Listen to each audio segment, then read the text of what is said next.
February 20th marks the day where YouTube actually says, hey, if you don't have X, Y, and Z, you don't have X, Y, and Z, meaning 1,000 viewers or 4,000 hours of 1,000 subscribers, I should say, or 4,000 hours of views in 1 year, you don't get to participate in the ad programs anymore.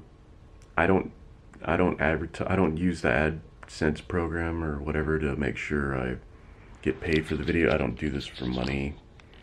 I don't. At this rate, I probably will never do it for money because I don't. I have like 3 people that watch these videos typically, so that's not a big deal. But the point is, a lot of people are scared by that, and a lot of people are worried because they're just starting out and they're smaller and they want to get to that threshold because they do want to make money off of this, and those type of people are hurt by this.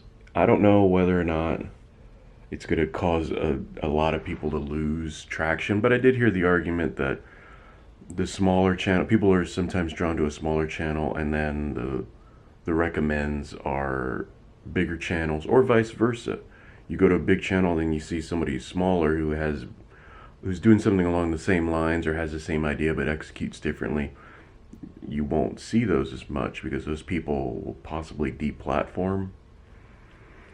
On the one hand, if you're not doing this because you like to do it, boy, if I didn't like to do this, I would not be here. I mean, I have a lot of other things I could be doing, and YouTube is a fun hobby, but it's definitely not, it's definitely never going to be anything that I'm going to make money off of, so I'm not worried about that. But people that are trying to do this, trying to use this as a platform for either what they're doing right now or as a jumping off point to do something bigger, better, or what have you, or whatever you want to call it.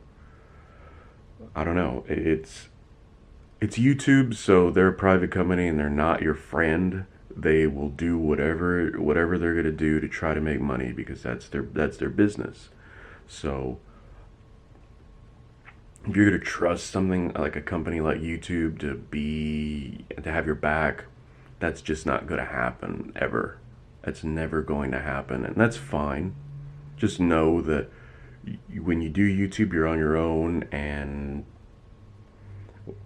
gaining viewership. If you come here to try to gain viewership, you're in the wrong spot because I don't know either. And personally, I'm not really worried about it. What I'm afraid of is that it's going to take a lot of people that could potentially be a lot better, and we just won't see them anymore. Maybe they'll move to another platform. Maybe they just will stop doing this altogether, which would be a shame.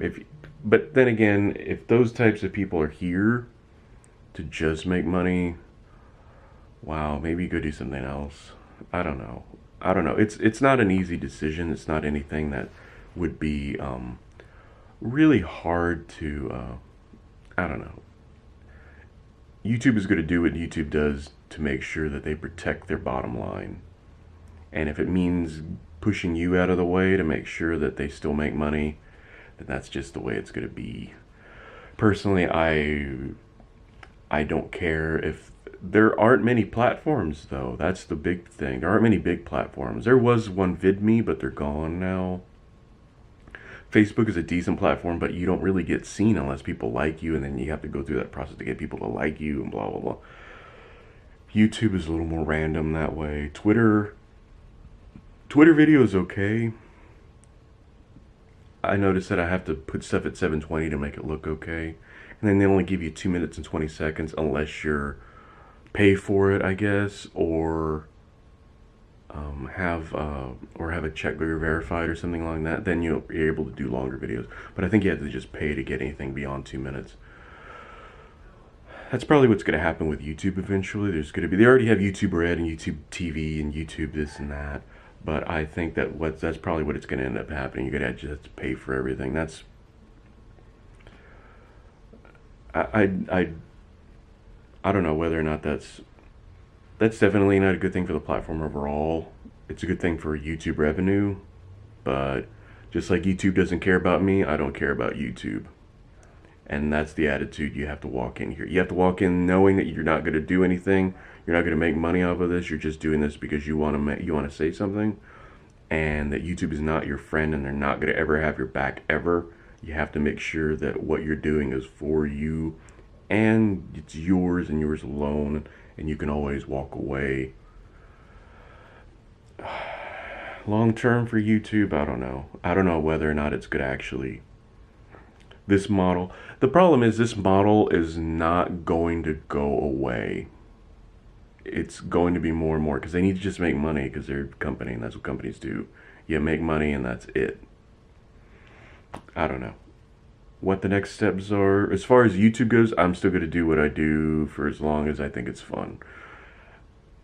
If you're trying to get in this game to try to make money or something, maybe do something else, or use this as like your training wheels to get to somewhere else. I think that would probably be the best move. But anyway, I've been seeing the February 20th thing over and over and over and over and over again, and it it's a good point. It's interesting points. Whether or not it'll be something that'll kick people out or bring people in or make this platform die, I think we'll find out pretty soon. I think by the summer, because the numbers kind of go up and down because there's a lot of school kids watching this, so they don't watch during certain parts, and those numbers will really be uh, those numbers will be the what dictates how this moves forward. It's always viewership. If you don't like it, deplatform and do something else. That's the bottom line.